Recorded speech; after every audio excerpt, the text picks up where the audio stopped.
Hello and welcome everyone out there, and this is the fourth episode of More Than Memory. One of our top news here, of course, is that Naoki Miwa won the Asian Oceanian Slam, the Asian Oceanian Open, which was taking place last weekend. It was a 16 players tournament, and they were joining from around the world. And it was taking place in the Asian Oceanian time zone, which means that the people from Japan, for example, had to play in a quite reasonable time.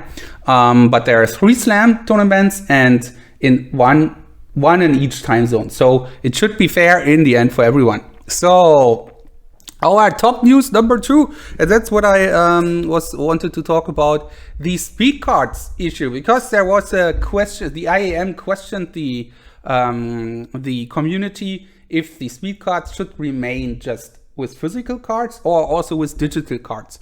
And it was like 50% for the one side and 50% for the other side.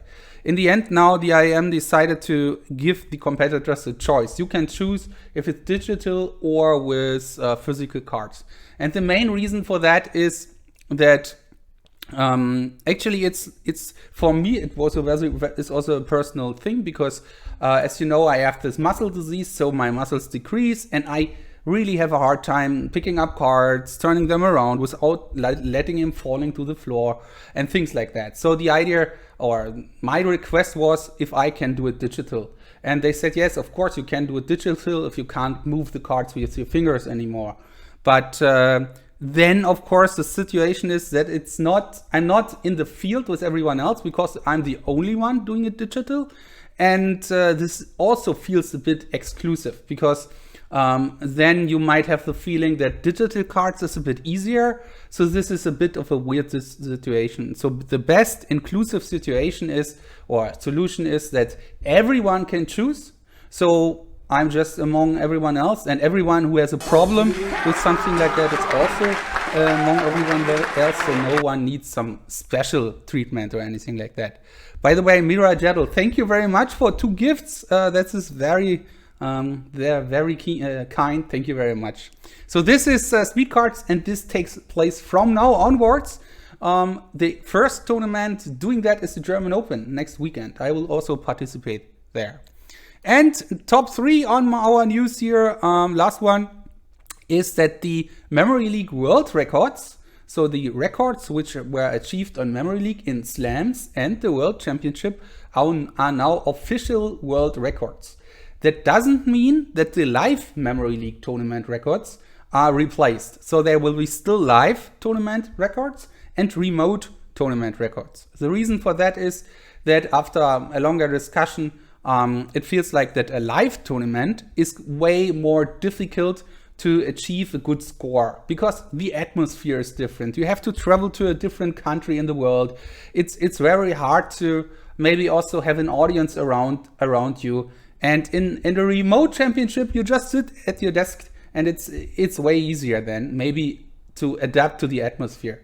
So that's actually the reason. But of course, the achievements which have been achieved by the competitors in online competitions are very, very, very great, and of course they should be recognized. So that will be remote championship world records right now. And as you can see here, Alex has the world record right now for 12 with 12.85 in cards. Then we have images for Jan, 11.64. We have international names, Katie with 58.51.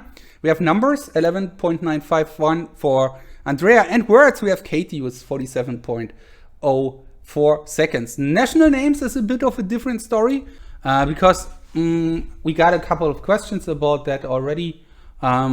Because the names, there's a little star here. What's the story behind that? So we have international names and we have national names.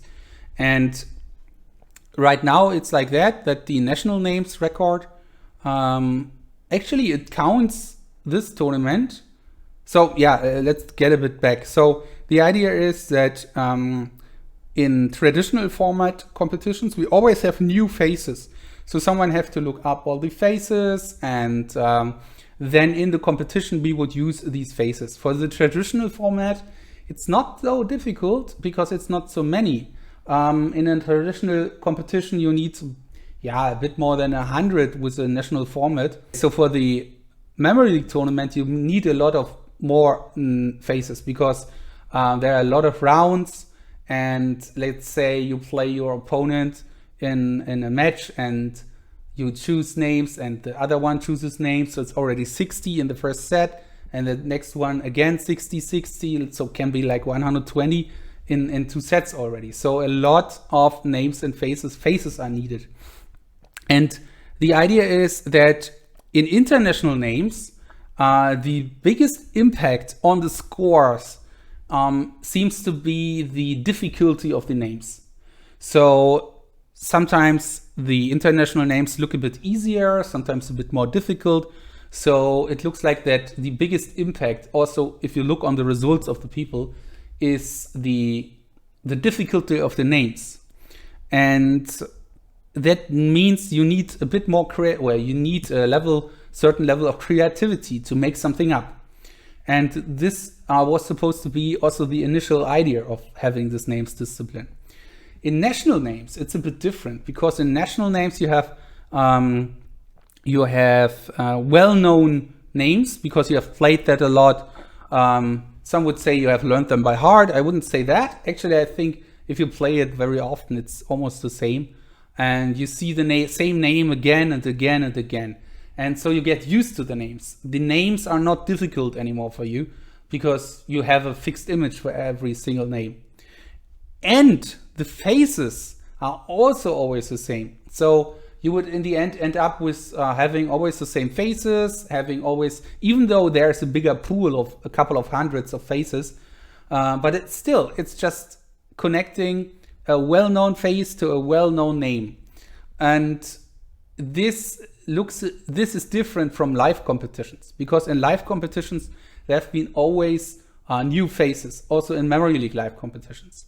And so the idea is that for now we would have in the national names format,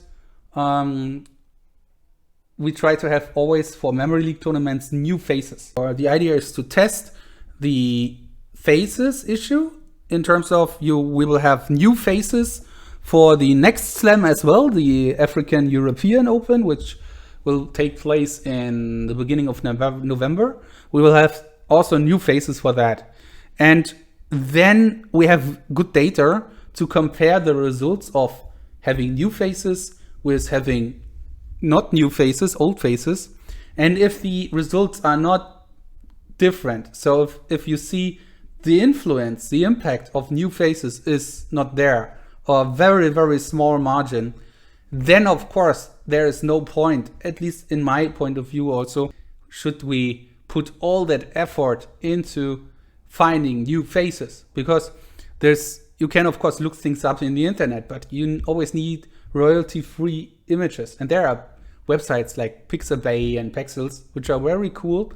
But it's very tough to get. It's still very tough. You have to download hundreds of pictures. For this competition, I made that by myself, and I downloaded more than 500 pictures, and you have to resize them and remove the background and stuff like that.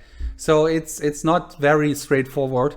And if the impact of having new faces is just vanishing, there's no reason for that. And then backwards, then I think it's also possible, that has to be discussed, I think, but I think then it's also possible to recognize the national names records from the slam, from the previous slams, and also for the World Championship.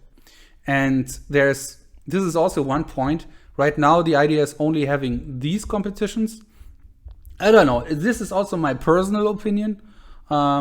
I feel that, of course, this could be also done for the seasonal scores or seasonal tournaments, seasonal matches, if the requirements are matched. So if you have a 2-camera setup, if there is an independent supervisor, why not? But of course, this has to be discussed among the athletes and everyone. But I feel why not having that would be cool.